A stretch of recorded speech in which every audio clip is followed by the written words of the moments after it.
तो हेलो दोस्तों, आप लोग कैसे हैं? उम्मीद होगा बहुत अच्छे होंगे। दोस्तों, परसेंटेज चल रहा था, आपका शेड्यूल जो बताया गया है वो शेड्यूल फॉलो होगा। कल मैक्स टू मैक्स परसों तक वो शेड्यूल हम बना देंगे, ठीक है। तो परसेंटेज आज तारीख है 18/11/24 और लगभग 13 से 17 के बीच में है RRBG। और बहुत तेजी से परीक्षा कैलेंडर भी वो प्रोसेस कराएंगे। अच्छा, मैं इसमें ज़्यादा टाइम नहीं दूंगा। 5 फार्मूले क्योंकि अपने भी तैयारी करनी है, बहुत सब्जेक्ट है, मैथ है, रीजनिंग है, यहाँ भी पढ़ाया जाएगा, कोई डाउट नहीं है। देखिए इसमें क्या है, फार्मूला आफ्टर एन ईयर। अगर किसी गांव या शहर की जनसंख्या 2 साल बाद क्या होगी या 2 साल पहले या उनमें भी 5 साल 10 साल पहले, फार्मूला एक ही होगा। क्या ए इक्वल टू पी ब्रैकेट में 1+r/100 पी आपको दिया गया होगा। पी मतलब पॉपुलेशन, जनसंख्या, POPULATION, ठीक है। जैसे मान लीजिए इसमें पूछा है आफ्टर एन ईयर, तो यहाँ पर क्या दिया जाएगा, पी दिया। प्रेजेंट क्या मतलब उस समय का, उस समय जैसे आज से 2 साल बाद, तो आज वाला पी दिया रहेगा। और ए पूछेगा ये 2 साल बाद, जैसे मिश्र धन पड़े ना, सिंपल इंटरेस्ट और कंपाउंड इंटरेस्ट, तो ये कंपाउंड इंटरेस्ट की तरह काम कर रहा है ना। और ये आर क्या है, वृद्धि दर है, किस दर से प्रतिवर्ष जनसंख्या बढ़ रही है। तो ए इक्वल टू पी ब्रैकेट में 1+r/100 एंड एन क्या है, टाइम है, ठीक है। और 2 साल बिफोर वाले में क्या होगा, सेम फार्मूला होगा, लेकिन उसमें पी नहीं दिया होगा, ए दिया गया होगा। क्योंकि अब मान लीजिए मैं 10 लाख आबादी वाले शहर में हूँ, अब से 2 साल पहले क्या था, तो प्रेजेंट में, प्रेजेंट का इसमें प्रेजेंट दिया है, यानी ए आपको दिया है। और पूछेगा पी, यानी 2 साल पहले का है। ध्यान देना, ये तब होता है इक्वल टू P1, दोनों में फॉर्मूला सेम है। किसमें ए दिया जाएगा, किसमें पी दिया जाएगा। पी मतलब पॉपुलेशन, ए मतलब एक चक्रवृद्धि मिश्रधन कि 2 साल बाद, यानी बाद वाले में पूछा जाएगा। तो क्या पूछा जाएगा, ए पूछा जाएगा 2 साल बाद में या 3 साल बाद में। अगर बात आता है तो वहां पर ए दिया रहता है, और सॉरी पी दिया रहता है, ए निकाला रहता है।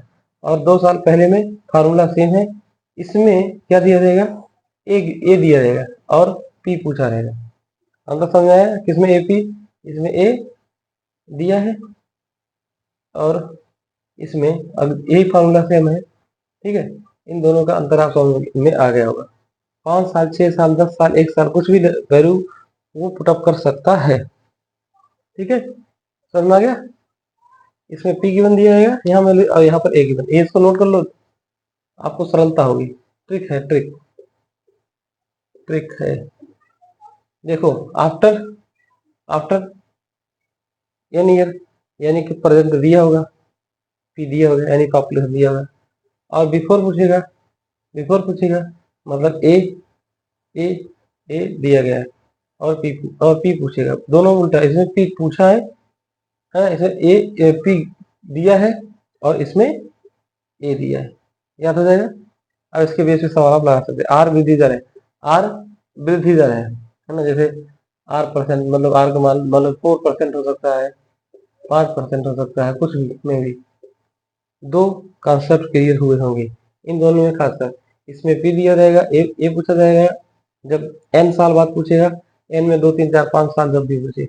और यहाँ 2 साल पहले तो उसमें ए दिया रहेगा, मतलब आज का दिया जाएगा, और भविष्य क्या मतलब भूतकाल का पूछा जाएगा। इसमें आज का दिया है और भविष्य का पूछा जाएगा, है ना। 2 साल बाद क्या है, भविष्य है ना, और 2 साल पहले भूत था, ठीक है। ये आपको समझना आ गया। इस पर न्यूमेरिकल कर लीजिएगा।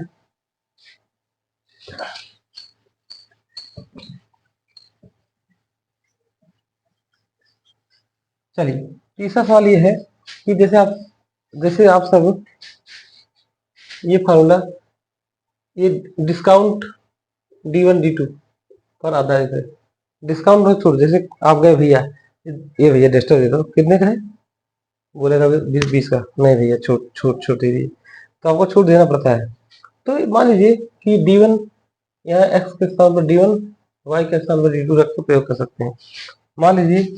अच्छा, अभी वो बाद में आता है, एक कॉन्सेप्ट और आता है कि मान लीजिए किसी length into breadth into area, ये किसका फार्मूला होता है? आयत का क्षेत्रफल फार्मूला, सूत्र, एरिया। जैसे मान लो कोई वस्तु है वो 20% बढ़ गई और y क्या है, 10% घट गई, तो टोटल में क्या हुआ? टोटल क्या हुआ? फायदा हुआ कि नुकसान हुआ, क्या हुआ? तो इसमें रखते हैं, ये देखो इंक्रीज होगा प्लस साइन, डिक्रीज होगा नेगेटिव। अब यहाँ देखना है 20, यहाँ कर देते हैं, यहाँ पर समझ में आया? ये पर कर देते हैं, इंक्रीज मतलब प्लस, डिक्रीज मतलब नेगेटिव, डिक्रीज मतलब नेगेटिव। अब देखिए मान लो एक इंक्रीमेंट दिया है 20% का और यहाँ 10% का डिक्रीमेंट दिया है, तो टोटल समतुल्य छूट क्या होगा?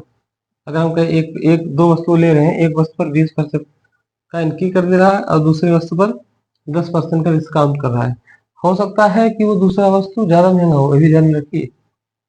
ये नहीं कि दोनों बराबर, मैंने इतना ही बोला ना। चलिए, तो पहला प्लस माइनस एक्स, तो अगर ये प्लस है, एक्चुअली इंक्रीज हुआ प्लस हुआ है, तो प्लस ही रहेगा 20, और प्लस माइनस ये देखिए क्या हो जाएगा, घटा है ये नेगेटिव, और इसके बाद प्लस और माइनस, एक प्लस है और एक माइनस है, तो माइनस हो जाएगा। अब आप इसमें कंफ्यूजन नहीं होंगे जिंदगी भर। 20 माइनस 10, 10 हो जाएगा, माइनस 2 1 के 2, 10 में से 2 गया 8, यानी कि उसमें 8% का इंक्रीमेंट हुआ है, यानी कि डिस्काउंट देने के बाद उसका इतना फायदा हुआ है। ठीक है, समझ आ गया? यानी कि 20% का उसने पहले कोई, हो सकता है दो वस्तुएं हैं, हो सकता है एक वस्तु में, डिपेंड करेगा क्वेश्चन पे। 20% बढ़ा, 10% घटा, तो टोटल समतुल्य छूट क्या आएगा? समतुल्य बन इक्विवेलेंट डिस्काउंट, तो ये आ गया। ठीक है ना? अच्छा से धीरे धीरे पढ़ते रहिए, फिर क्लास को रिवाइज करिए। अब हम एक और टॉपिक आज छेड़ेंगे, फिर क्लास कवर करेंगे।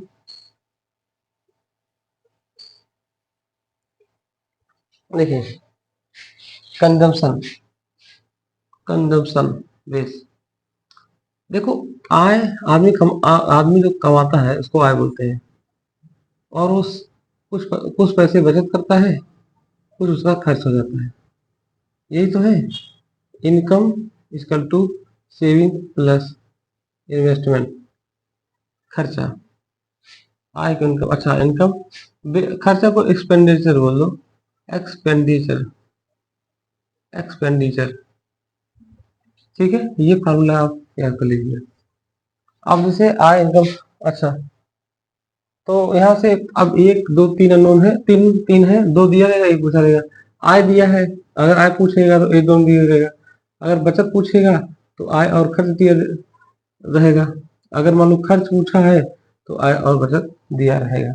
अच्छा, एक चीज और बहुत मजेदार चीजें हैं, 10%, 20% इंक्रीमेंट, तो रेक्टेंगल के एरिया पर, रेक्टेंगल का एरिया का फार्मूला फिर क्या पढ़ना पड़ेगा? तो देखो 10% मतलब 10/100, 1/10, यानी कि पहले उसका लेंथ था 10, अब हो गया 11। ब्रेड्थ क्या है? 20%, चलो इसको गिरा देते हैं 20%, तो 20% मतलब परसेंट का मतलब क्या होता है, हमने क्या होता था, डिवाइड बाई 100, 20×100, 1/5, तो 5 से क्योंकि घटा है, डिग्री मतलब घटाओ, तो 5 से गया 4, तो यहाँ 10×5 = 50, 11×4 = 44, ये इनिशियल है, ये फाइनल है। तो कहने का मतलब कुल क्या हुआ, घाटा हुआ कि फायदा? भाई साफ साफ दिख रहा है घाटा हुआ है। यहाँ 44, कितना घाटा हुआ? 44 में से 6 गया, 50 में 44 गया 6, किसके रिस्पेक्ट में?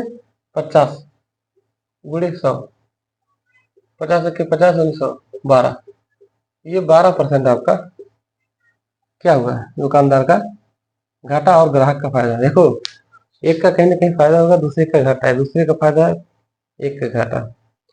चलिए, ठीक है, इसी क्लास को, आज की क्लास को यहीं पर स्थगित करते हैं। बाकी परसेंटेज और 2-3 टॉपिक और जो है वो कवर हो जाएंगे। ठीक है, तो पढ़ते रहें, दूसरों को शेयर करते रहें और लाइफ एंजॉय करते रहें। हम धीरे धीरे कोर्स खत्म करने की प्रयास में है। रीजनिंग भी कराया जाएगा, साइंस भी। एक सर अमित भाई हैं, टाटा में जॉब वो भी कर रहे थे, तो वो बोले हैं कल आने के लिए। इसके बाद देखते हैं कि क्या हो सकता है। ठीक है, तो दिल से बहुत धन्यवाद आपका।